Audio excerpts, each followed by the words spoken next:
Shalom, puji Tuhan, Bapak Ibu, saudara yang dikasihi Tuhan. Renungan firman Tuhan hari ini tentang kecap dan lihat. Bapak Ibu, saudara yang dikasihi Tuhan, banyak orang berpikir kebahagiaan akan diperoleh jika apa yang diinginkan bisa didapat. Jika tidak, orang merasa diri jauh dari bahagia. Ada juga yang yakin bahwa kebahagiaan akan menghampiri jika dia memiliki sesuatu yang istimewa. Mungkin kedudukan, kekayaan, kepintaran, kecantikan, dan lain-lain. Sehingga jika ternyata semuanya itu tidak dimiliki, maka mereka merasa kebahagiaan tidak berpihak padanya. Di dalam Mazmur 34 ayat yang ke-9, pemazmur menyatakan, "Kecaplah dan lihatlah betapa baiknya Tuhan itu, berbahagialah orang yang berlindung padanya."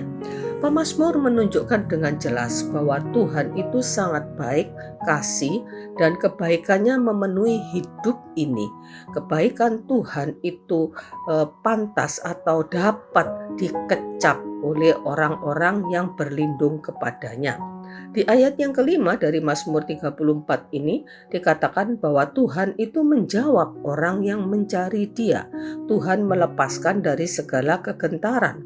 Dan di ayat yang ketujuh dari Mazmur 34 dikatakan Tuhan menyelamatkan orang yang tertindas. Sehingga di ayat yang 8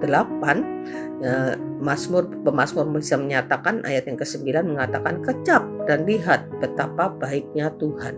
Mari kita merespon seruan pemazmur ini. Mari kita kecap dan kita lihat kebaikan Tuhan. Artinya kita harus selalu berfokus kepada Tuhan di sepanjang hidup kita. Namun seringkali yang terjadi adalah kita ada di posisi di mana kasih kebaikan Tuhan bagi kita sama sekali tidak terlihat dan tidak bisa kita kecap atau rasakan, sehingga kita merasa jauh dari kebahagiaan. Biarlah Mazmur ini menolong kita untuk kita mau merefleksi diri kita, mencermati, melihat dengan seksama, mengecap, merasakan semua kebaikan-kebaikan Tuhan yang pasti pernah kita alami dalam hidup kita. Dan kita harus percaya kebaikannya tidak akan pernah diberhentikan atau di-stop, tetapi akan terus dilimpahkan dalam hidup kita.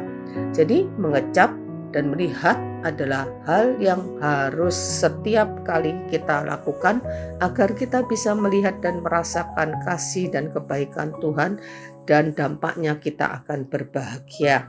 Jadi mari kita pahami apa yang pemazmur ini ingatkan kepada kita, bahwa kita berbahagia bukan karena memiliki hal-hal duniawi, tetapi karena kita bisa melihat, menyadari, mengecap dan mensyukuri kebaikan Tuhan di dalam hal-hal yang sudah Dia anugerahkan dalam hidup kita. Sekalipun hal-hal yang sederhana, sepele, yang sepertinya kurang berharga menurut pandangan manusia, tetapi jika hal itu adalah anugerah karena kebaikan Tuhan, maka pasti hal itu akan mendatangkan kebahagiaan.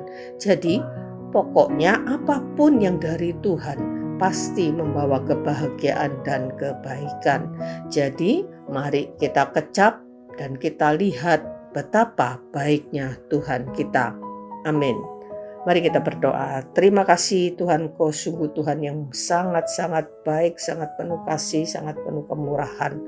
Ampuni kalau selama ini kami mengabaikan untuk tidak melihat kebaikan Tuhan, untuk tidak mengecap Tuhan karena kami sibuk dengan diri kami sendiri. Tuhan, lewat renungan pagi ini kami diingatkan untuk kami terus melihat dan mengecap kebaikan Tuhan, karena itulah sumber kebahagiaan kami. Pimpin kami ya Roh Kudus, untuk kami tidak jauh dari pandangan Tuhan, untuk kami tidak menjauhkan diri dari kasih karunia Tuhan. Terpujilah Engkau Tuhan. Ucap syukur dalam nama Yesus kami berdoa. Amin. Puji Tuhan, Tuhan memberkati.